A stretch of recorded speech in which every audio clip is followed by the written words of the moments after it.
Step to step जितनी परेशानियां मुझे झेल के मैंने आगे बढ़ाऊं, लेकिन फिर भी मैं कहता हूं यदि आदमी में जुनून है, काम करने की इच्छा है, तो हर आदमी काम कर सकता है। अभी हम 2047 के विषय में जो हम बात कर रहे हैं, ये बहुत सरकार बहुत आगे बढ़ रही है। यूपी का बहुत विकास भी हुआ है, आप सबने देखा है, सरकार बहुत विकास कर रही है। आदमी के अंदर हिम्मत होनी चाहिए और जज्बा होना चाहिए, वो कुछ भी काम कर सकता है। तो किसी भी बैठक का मेन लक्ष्य, किसी भी चर्चा का मेन लक्ष्य उस बैठक के विषय को पूर्णतः समझना। अब हम लगातार हर क्षेत्र में विकास, हर सेक्टर में विकास की चर्चा कर रहे हैं, लेकिन किसी भी राज्य के संपूर्ण विकास के लिए सबसे ज़्यादा ज़रूरी है कि हर डायरेक्शन में विकास हो, जिसके तहत ओवरऑल डेवलपमेंट हमें किसी भी राज्य का देखने के लिए मिलता है। अब ओवरऑल डेवलपमेंट के लिए क्या ज़रूरी है? नीतियाँ। अब ये नीतियाँ जो हैं वो कैसे बनाई जाती हैं?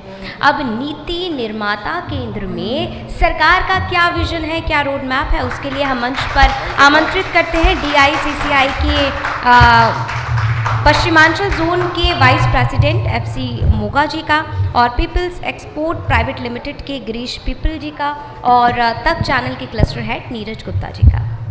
शुक्रिया शिवानी।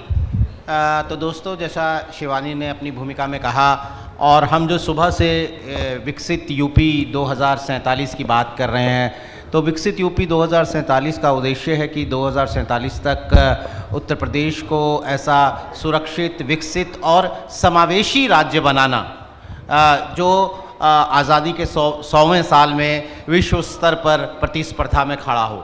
तो ये जो समावेशी शब्द है, ये बहुत इम्पॉर्टेंट है।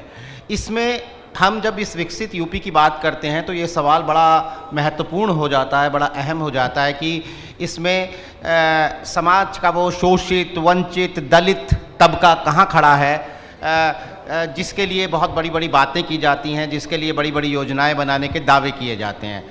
मेरे साथ इस वक्त मौजूद हैं डिक्की मतलब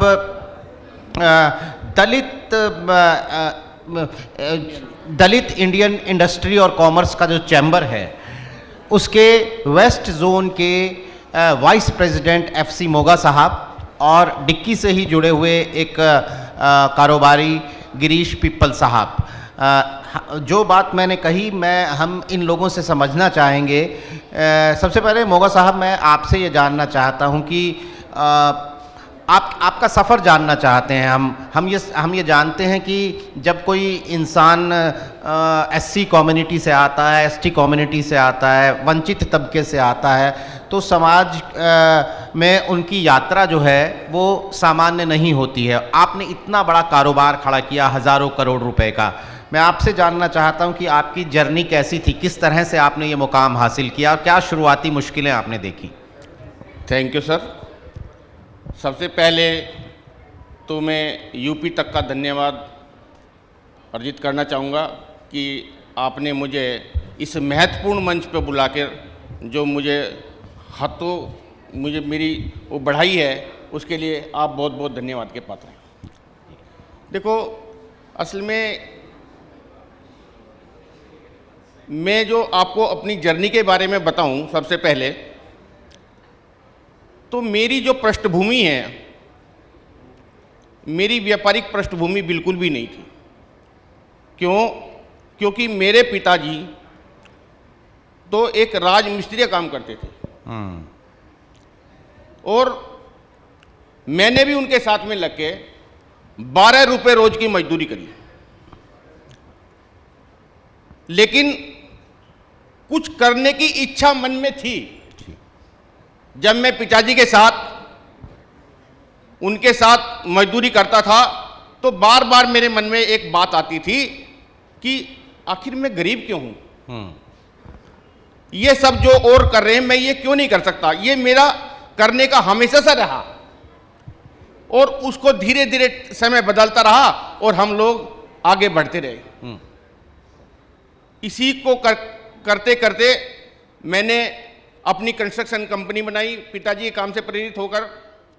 उसके बाद धीरे धीरे टाइम बदला, हम लोगों को अच्छे अच्छे अवसर मिलते गए और हम आगे बढ़ते गए। 2017 में मैंने एक अपनी इंडस्ट्री शुरू करी जिसका नाम है मोरवेल ट्यूब प्राइवेट लिमिटेड, जिसका पिछले साल का टर्नओवर 175 करोड़ और हम आने वाले 2030 तक इसको 500 करोड़ तक करेंगे और 2047 तक 1000 करोड़ में ले जाएंगे। लेकिन ये बहुत संघर्षों का विषय रहा। हमें एक इंडस्ट्री लगाने में जितना मुझे संघर्ष करना पड़ा वो एक बहुत लंबी कहानी है, वो तो मैं आपको इतना बता नहीं पाऊंगा। लेकिन स्टेप टू स्टेप जितनी परेशानियां मुझे झेल के मैंने आगे बढ़ाऊं, लेकिन फिर भी मैं कहता हूं यदि आदमी में जुनून है, काम करने की इच्छा है, तो हर आदमी काम कर सकता है। अभी हम 2047 के विषय में जो हम बात कर रहे हैं, ये बहुत सरकार बहुत आगे बढ़ रही है। यूपी का बहुत विकास भी हुआ है, आप सबने देखा है, सरकार बहुत विकास कर रही है। लेकिन इसके बावजूद और भी काम ऐसे हैं जिसमें कि यूपी में या इंडिया में जो 24% हिस्सेदारी SC/ST की है, उसको भी साथ लेके चलने का काम सरकार को करना पड़ेगा। नहीं, बिल्कुल मोगा साहब, मैं आपसे बाकायदा सवाल लूंगा, वो 2-3 पॉइंट्स जो बात आपने कही है जी। लेकिन इससे पहले मैं गिरीश पिप्पल जी से भी ये जानना चाहता हूँ, किस तरह की मुश्किल आती है एक दलित समाज से, एक वंचित समाज से, एक शोषित समाज से उठ के आया हुआ कोई शख्स हमारे देश में या हमारे समाज में जो सामाजिक जो अड़चने हैं, जो जातीय अड़चने हैं, उन सब से हम सब लोग वाकिफ़ हैं। किस तरह की मुश्किलात आती हैं, आप अपनी निजी यात्रा के जरिए अगर हमें बता सकें। सर मेरा नाम गिरीश है और मैं एक आगरा शहर से आता हूँ जहाँ पर कि मेरा मेन जो व्यापार है वो शूज़ का है। और एक ऐसा शहर जहाँ पर कि 20,000 से ज़्यादा लोग ऐसे हैं जो कि शू बिज़नेस को रन करते हैं, घरों में शूज़ बनता है। उसके अलावा ज़्यादातर आगरा में जो है SC पॉपुलेशन है, तो मैंने बहुत निजी तौर पर ग्राउंड लेवल पर अच्छे से देखा है SC लेवल के लोगों को कैसे उन्होंने स्ट्रगल किया है। इनफैक्ट मेरे जो खुद के फादर हैं, मेरे फादर जो हैं वो, उनका एक आर्टिकल टाइम्स ऑफ इंडिया में भी आया था कि बिकॉज उन्होंने मुझे बताया कि he used to run rickshaw also, rickshaw, he was a rickshaw puller, from a rickshaw puller he has now come to a position where he is the owner. In fact, we are the owner of a 150-bed super multi-speciality hospital. Okay, apart from that, hospital business के अलावा we already running automobile business for around, I think we have 6 or 7 dealerships. So we are total 5 brothers and 2 भाई जो हैं, हम लोग शू export business है, मैं और मेरे से बड़े भैया। तो शू एक्सपोर्ट बिजनेस में we are already exporting our shoes to, Girish साहब हिंदी में बात। हाँ, तो जितना हम लोग शूज़ का एक्सपोर्ट है सारा यूरोप में है, US में है, हम लोग हश पपीज़ अमेरिका के लिए बनाते हैं। तो हमें काफ़ी प्रोत्साहन हमारे पिताजी से मिला, लेकिन हमने वो समय नहीं देखा क्योंकि हम लोग छोटे थे। मेरे जो बड़े भाई थे उन्होंने देखा, लेकिन वो मुझे बताते हैं कि क्योंकि उन्होंने अपने टाइम में रिक्शा पुल किया है, दूध भी बेचा है, इस ऐसी स्थितियों में रहे हैं वो जहाँ पर कि उन्होंने, he was actually literally matric fail, तो उनकी एजुकेशन भी बहुत अच्छी नहीं थी, बट उन्होंने, ही हैज़ 6 पासपोर्ट्स, उन्होंने दुनिया घूमी है, कम से कम ही has travelled more than 25 countries, just because he has a will, determination, he has the power, confidence. उनको इच्छा थी कि मैं कुछ बड़ा करके दिखाऊं। तो उनको देखते हुए जो मेरे समाज के लोग हैं, उन्होंने उनको देखा और उन्होंने हमेशा उनको मोटिवेट करा, मेरे फादर ने। तो मैं ये कहना चाहूँगा कि जितने भी लोग हैं हमारे समाज के, वो हमेशा कभी भी हिम्मत ना हारें, लेकिन चुनौतियाँ तो आती हैं, तो हमें उनको डटकर मुकाबला करना है। क्योंकि मैं अपना बता दूं कि मेरे को शुरू से ही एक ऐसा माहौल मिला जिसमें कि मैं खुद पर्सनली UK रहा हूँ 6 साल और 4 साल में जर्मनी रहा हूँ, तो मुझे एक्सपोर्ट का बहुत अच्छा नॉलेज है। बट मैं कोशिश यही करता हूँ कि अपने समाज के लोगों को अच्छे से अच्छा बुलाकर उन्हें ट्रेनिंग दूँ, मेरी कोशिश हमेशा यही रहती है। लेकिन सबसे बड़ी समस्या जो अड़चन आती है वो ये आती है कि जो गरीब समाज के लोग हैं, जैसे हमारे लोग भी ज़्यादातर गरीब ही हैं, तो उनके लिए सबसे बड़ी चुनौती ये होती है कि सरकार जो स्कीम बोलती है कि इनको जो है लोन को प्रोवाइड कराया जाए कम से कम ब्याज दर पर। लेकिन मैं ये कहना चाहूँगा, कम से कम ब्याज दर तो दूर, सबसे बड़ी प्रॉब्लम ये आती है कि बैंक अपने आरबीआई के गाइडलाइन से चलती है, वो वही इंटरेस्ट दिखाती है बैंक जहाँ पर कि बैलेंस शीट बहुत मजबूत होती है, जहाँ पर कि इनकम टैक्स रिटर्न बहुत ज़्यादा अच्छे होते हैं। उसके अलावा बैंक कहीं भी इंटरेस्ट नहीं दिखाती है। तो इसलिए जो गरीब समाज के लोग हैं, हमारे समाज के लोग हैं, वो लोग हिम्मत नहीं कर पाते। क्यों? क्योंकि बैंक उन्हें एंटरटेन नहीं करती है। सरकार ने इतनी सारी स्कीमें निकाली हैं, मैं बहुत अप्रिशिएट करता हूँ, वो स्कीमें बहुत ही सक्सेसफुल हैं। वो स्कीमें वहाँ बहुत कारगर हैं जिनके पास थोड़ा बहुत पैसा है या बहुत ज़्यादा पैसा है। लेकिन उन लोगों का क्या है जिनके पास बिल्कुल भी पैसा नहीं है। तो मेरी सरकार से ये विनती है कि कुछ ऐसा करा जाए, क्योंकि जो नई यूनिट है वो चाहते हैं कि वो एमएसएमई यूनिट बने, वो रजिस्टर्ड बने। मैं सरकार से ये एक रिक्वेस्ट करूंगा कि यूनिट बनाना और एमएसएमई को रजिस्टर्ड करना बहुत बड़ी बात नहीं है। धंधा चलाने के लिए पैसे की ज़रूरत है। पैसा कहाँ से आएगा? वो बैंक देगी। बैंक पैसा तभी देगी क्योंकि बैंक देखती है सारे डॉक्यूमेंट्स जो कि स्ट्रांग नहीं होते। लेकिन मेरा कहना यह है कि इसका एक ऑल्टरनेट, मेरा ये सुझाव है कि मैं बोलूं सरकार को कि आप एक काम करो, आप एमएसएमई को रजिस्टर करो, एक नई यूनिट खड़ी करो, उसके सबसे पहले कस्टमर सरकार बने। सबसे पहला ऑर्डर जो है सरकार का हो, सरकार का ऑर्डर होगा तो उस ऑर्डर को लेके एक नया व्यापारी जो कि अभी व्यापारी बना नहीं है पूरी तरीके से, वो जाके बैंक में एक ऑर्डर को दिखा सकता है। क्यों? क्योंकि वो बोलेगा कि देखिए सरकार का ऑर्डर है, कम से कम इसके ऊपर अगर मुझे आप लोन नहीं दे रहे तो मुझे इतना करो कि इतना पैसा मुझे सैंक्शन हो जाए कि मैं इसे बनाने लायक काबिल हो जाऊं। तो कहने का मतलब ये है कि लोन अगर नहीं मिल रहा है तो कोई बात नहीं, लेकिन कुछ पैसा तो मिले माल बनाने के लिए, थोड़ा बहुत पैसा तो अरेंज हो जाता है। लेकिन क्यों? क्योंकि बैंक को ऐसा करना चाहिए। क्यों? क्योंकि ये सरकारी ऑर्डर है, उन्हें मालूम है कि इसका भुगतान जरूर होगा क्योंकि एक सरकारी ऑर्डर है। तो मेरा कहने का मतलब ये है कि ये एक इनिशिएटिव होना चाहिए बैंक सरकार की तरफ से। बहुत अच्छा सुझाव है आपका। हाँ। ये एक बहुत बड़ी मदद हो सकती है अलग शक्ल में। मैं इस पर आपसे भी जानना चाहूँगा मोगा साहब, आपने कहा कि जो एक 24% आबादी है उसको अलग रखकर आप समावेशी विकास नहीं कह सकते। तो ये जो बात, बड़ी अहम बात गिरीश पिप्पल ने कही, आप इसमें कुछ जोड़ना चाहते हैं कि आपका क्या सुझाव है सरकार को इसके लिए? सर 24% की आबादी जो है वो बहुत ही मतलब शुरू से बिल्कुल दलित जो है कुचला हुआ है बिल्कुल। उनके पास में पैसा तो नहीं है जी। लेकिन सरकार यदि उनकी मदद करे तो वो भी एक मुख्य धारा में शामिल हो सकते हैं। और जो हमारा जो 2047 तक का विजन है उसमें बहुत बड़ी सहायता जो है ना SC/ST समाज कर सकता है। अगर सरकार जैसे बैंकों में जाते हैं तो उनसे कहते 70% बैंक दे देगा, 30% SC कहाँ से लाएं? उनके पास तो पैसा है ही नहीं।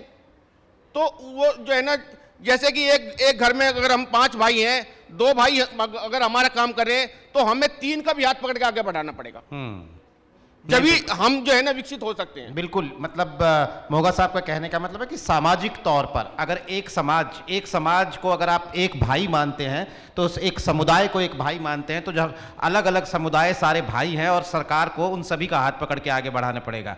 आप ये बात कह रहे हैं। बहुत अच्छी बात मोगा साहब ने कही। मैं अपने यहाँ जो हमारे दर्शक, हमारे जो श्रोता मौजूद हैं, रजत आप कोई सवाल पूछना चाहते हैं? आपने बहुत सारे MSME से जुड़े लोगों से बात की, लेकिन ये एक अलग पर्सपेक्टिव है जिसके नज़रिए से अगर आप कोई सवाल पूछना चाहते हैं। तो जैसे हम बात करते हैं कि देश तो तरक्की कर रहा है, यूपी भी तरक्की कर रहा है, और आप बोल रहे हो कि कमज़ोर तबके को बढ़ावा देना भी बहुत ज़्यादा ज़रूरी है, पैसों की भी कमी है, फंडिंग की कमी है, बैंक इतना सपोर्ट नहीं कर पाते। अब सवाल ये है कि किसी को अगर लघु उद्योग शुरू करा है किसी ने, उसको ग्लोबल रीच भी चाहिए, तो बीच में आ जाते हैं बिचौलिए। सरकार कहती है इंटरनेशनल ट्रेड फेयर्स की मदद ले लो। इतनी तो जानकारी है ही नहीं, इन्फॉर्मेशन है ही नहीं। कोई छोटे शहर में बहुत छोटा सा सेटअप लगा के इतना बड़ा विजन कैसे क्रिएट करे? ये बिचौलियों को ख़त्म किया जा सकता है क्या बीच में? या फिर सरकार क्या ऐसी पॉलिसी ड्राफ्ट करे जिससे उनको एक मार्केट प्लेस मिल जाए? देखो, जैसे जो हमारे ब्यूरोक्रेट्स हैं उन्हें एक ऐसी पॉलिसी बनानी पड़ेगी, उनको उस पर काम करना पड़ेगा। जो हमारा दबा कुचला समाज है वो भी एक छोटा छोटा उद्योग लगा के अपना काम शुरू करे। जब छोटा लगाएगा तो बड़ा भी होगा, और बड़ा लगाएगा तो फिर इंटरनेशनल काम भी करेगा। पहले शुरुआत करने की जरूरत है हमें। नहीं मोगा साहब, आपने अपनी बात, मैं आपसे रजत के सवाल में जोड़ना चाहता हूं। देखिए ये तमाम मुश्किलें थी जिनके बावजूद आप आज की तारीख में 175 करोड़ रुपए का कारोबार कर रहे हैं, जिसे आप 500 करोड़ और 1000 करोड़ तक ले जाना चाहते हैं। आपकी टिप क्या है? वो तबका जो इन मुश्किलों को झेलता है, लेकिन वो एफसी मोगा उनको क्या टिप देंगे कि इन मुश्किलों के बीच में आप अपना कारोबार खड़ा कर सकते हैं? नहीं, मैं तो केवल यही कहना चाहूंगा कि जिसमें काम करने का जुनून है, जिसमें काम करने का जुनून है वो हर काम कर सकता है। मुसीबतें तो आती हैं, परेशानियां तो आएंगी, परेशानियां रोटी खाने में भी आती हैं, लेकिन हमें उनका जो है ना समाधान निकालना पड़ेगा, अपना पेशेंस रखना पड़ेगा और जुनून एक हमें लाना पड़ेगा। यदि जुनून है तो आदमी हर कुछ कर सकता है। जी अरुणिमा, आप कोई सवाल पूछेंगे या कोई स्टूडेंट कोई सवाल पूछना चाहते हैं? पीपल साहब से इसका जवाब हम लेंगे। सर मेरा सवाल बेसिकली एमएसएमई ओन प्रोडक्ट्स से रिलेटेड है। जब भी हम देखते हैं कि कोई बड़ा ब्रांड है या बड़े मॉल्स में हम जाते हैं तो एमएसएमई ओन प्रोडक्ट्स को शेल्फ स्पेस मिलनी थोड़ी मुश्किल है। मैंने जो ऑब्जर्व किया है अभी तक, इसके कारण अगर आप बता सकें, और क्या एमएसएमई ओन प्रोडक्ट्स को थोड़ा और ज़्यादा एक्सपोजर मिलना चाहिए, ऐसा मानते हैं? मैं और जोड़ देता हूँ, थोड़ा सा और क्लियर, थोड़ा। हाँ नहीं, देखिए मैं उसमें और एडिशन करूँगा। अरुणिमा का पूछना है कि एमएसएमई जब बड़े मॉल्स में, बड़ी मार्केट के अंदर जाता है तो उन्हें शेल्फ स्पेस नहीं मिलता है। उन बड़े ब्रांड जो हैं वहाँ पर छोटे ब्रांड्स को या एमएसएमई को घुसने नहीं देते हैं। मैं इसमें और ऐड करता हूँ, अगर वो एमएसएमई किसी दलित समाज के कारोबारी ने खड़ा किया है, क्या आपको लगता है कि इतना आपका टर्नओवर हमें भले ही दिख रहा है 175 करोड़ है, 200 करोड़ है, लेकिन आप किसी बड़े मॉल में अपने प्रोडक्ट को ले जाके जब कोई वहाँ पर एक अपनी शोरूम खोलना चाहते हैं या आप जैसा कोई खोलना चाहता है, तो क्या मुश्किलें आती हैं और क्या उनका तोड़ है? सर मैं इसके बारे में बताता हूँ। मैं जो अपना प्रोडक्ट बनाता हूँ, मैं टाटा के इक्विवेलेंट अपना प्रोडक्ट बनाता हूँ, और जहाँ टाटा अपना माल बेचता है मैं वहाँ पर माल बेचता हूँ। टाटा, जिंदल और भूषण, उनके इक्वल में अपना माल बना के मार्केट में जा रहा हूं। तो ऐसे में एमएसएमई, इसमें एमएसएमई में थोड़ी एक प्रॉब्लम और हो रही है, क्योंकि हमें स्किल्ड मैन पावर जो है ना उसकी बड़ी कमी हो रही है। जो हम काम कर रहे हैं आज, स्किल्ड मैन पावर का मिलना बड़ा मुश्किल हो रहा है। जो हमारे आईटीआई करके बच्चे आ रहे हैं, वो अगर उनसे एमएम के और इंच के बारे में पूछ लो तो उन्हें कुछ पता नहीं होता। तो मेरा तो सरकार से ये भी है अनुरोध कि जितने भी आईआईटी हैं जी, उन पे भी एक कौशल विकास के साथ में उन पे भी एक थोड़ा सा वो, जिससे कि हमारा जो प्रोडक्ट बने, जो हमें स्किल मैन पावर मिले, वो भी एक काम करने वाली मिले। क्योंकि हम जो है ना इस समस्या से बड़ा जूझ रहे हैं, क्योंकि हम फैक्ट्री चला रहे हैं, तो हमें असली बात का ये पता है कि जो भी हमारा पढ़ा लिखा बच्चा आता है तो वो जो है ना वो काम करने के लायक नहीं होता, और हमें उसके साथ बहुत मेहनत करके उसे आगे बढ़ाना पड़ता है। पिपल साहब, मेरा आपसे एक सवाल है कि सरकार की मदद, सरकार की नीतियाँ, ये इन पे तो बात है ही और इन पे एक बड़ी बहस भी है, लेकिन आपके परिवार ने तमाम मुश्किलात को झेलकर एक मुकाम हासिल किया है आज की तारीख में। आपके समाज का एक बच्चा आपकी तरफ किस उम्मीद की निगाह से देखे, मोगा साहब की तरफ किस उम्मीद की निगाह से देखे कि ये अपने समाज की क्या मदद करेंगे? देखिए सर, हम लोग जो बिज़नेस अभी रन करते हैं, करंट में 4 बिज़नेस है हमारे, तो हम लोग ऑलरेडी समाज हमसे क्या एक्सपेक्ट करे उससे पहले ही हम लोग समाज की एक गैदरिंग अपने अलग अलग बिजनेस के प्रमाइसेस में करते हैं, एक मोटिवेशनल स्पीच देते हैं, उनको ऑलरेडी ट्रेन करते हैं कैसे हम लोगों को आगे बढ़ना है, आप लोगों को आगे बढ़ना है, क्योंकि अगर हम बढ़ सकते हो तो आप लोग भी बढ़ सकते हो, और वो भी ज़रूरी नहीं है आपको रिजर्वेशन लेना है, ठीक है ना। जहाँ फाइनेंशियल प्रॉब्लम्स है you can take the advantage, but you should have the will and the determination to make your dreams come true। तो मेरा मतलब यही है कि आदमी के अंदर हिम्मत होनी चाहिए और जज्बा होना चाहिए, वो कुछ भी काम कर सकता है, मेरा मतलब ये। जी मोगा साहब, आप कुछ कह रहे थे इसी पर। आप अपने सोसाइटी के, अपनी समाज के नुमाइंदे के तौर पर आप उनके क्या मदद कर रहे हैं? सर डिक्की भी इसमें जो है ना बहुत सारे काम कर रही है। डिक्की सबको सेमिनार लगा रही है, हर क्षेत्र में हर आदमी के साथ में अपना जुड़ाव कर रही है, और उन्हें बता रही है कि हम कैसे रोजगार देने वाले बन सकते हैं, न कि रोजगार मांगने वाले। हर आदमी को हर डिक्की हमेशा हर प्लेटफॉर्म पे यही सबको बताती है कि हम जो है ना, हमें छोटा से छोटा रोजगार शुरू करके अपने किसी साथी को अपने साथ लगा के हम रोजगार मांगने वाले न बने और रोजगार देने वाले बने। बिल्कुल, बहुत सही। और जिस तरह के हिम्मत की बात, जज्बे की बात जो हमारे साथ बैठे इन दोनों मेहमानों ने की, तो वो पुराना शेर मुझे याद आ रहा है कि मंजिलें उन्हीं को मिलती हैं जिनके सपनों में जान होती है, पंखों से कुछ नहीं होता, हौसलों में उड़ान होती है। तो आपका बहुत बहुत शुक्रिया, आप हमारे साथ आए और आपने ये महत्वपूर्ण बातचीत की। बढ़ते अगले सेशन की तरफ। बहुत बहुत thank you sir, thank you.